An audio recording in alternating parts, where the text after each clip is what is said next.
रात के 2 बजे शहर की खाली सड़कें और तेज बारिश। आकाश एक पुराने बस स्टॉप पर बैठा है।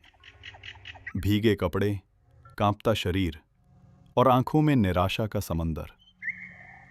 आज उसकी नौकरी चली गई, घर में पैसे नहीं। लोगों ने ताने भी दिए, तेरे बस का नहीं है। खुद को जरा दुनिया में देख, बड़ी बातें करता है।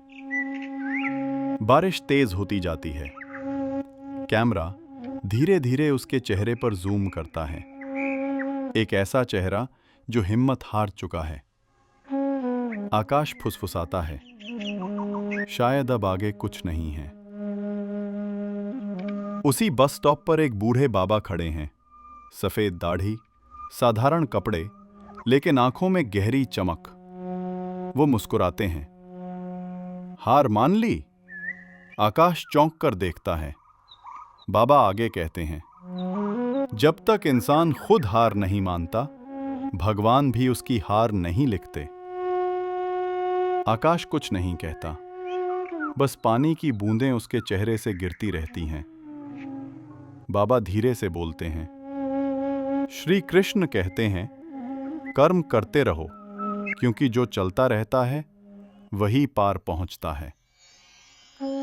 आकाश की आंखों में हल्की चमक आती है। बाबा हाथ उसके कंधे पर रखते हैं। जिसे तुम अंत समझ रहे हो, वही तुम्हारी शुरुआत है बेटा। और अगली ही क्षण बाबा गायब, सिर्फ हवा का झोंका बाकी। अगली सुबह सूरज की तेज किरणें शहर की छतों पर फैल रही हैं। आकाश अब वही नहीं है। वो उठ चुका है, घबराहट नहीं, दृढ़ता के साथ। फुटेज तेजी से बदलते हैं। वो नई स्किल सीख रहा है। रोज सुबह 5 बजे उठकर मेहनत कर रहा है। रिज्यूमे भेज रहा है, रिजेक्शन के बावजूद। जिम में खुद को मजबूत कर रहा है। कमरे की दीवार पर श्री कृष्ण का श्लोक लिख रहा है, मन का जीता जीत गया। एक दिन उसे इंटरव्यू कॉल आती है। कड़ी मेहनत, सीधी नजर, आत्मविश्वास से भरी आवाज। क्लोजअप, उसके हाथ कांप रहे हैं, लेकिन मन स्थिर है। क्लाइमैक्स, कंपनी का मेल आता है, कंग्रेचुलेशंस, यू आर सिलेक्टेड। उसकी आंखें भर आती हैं।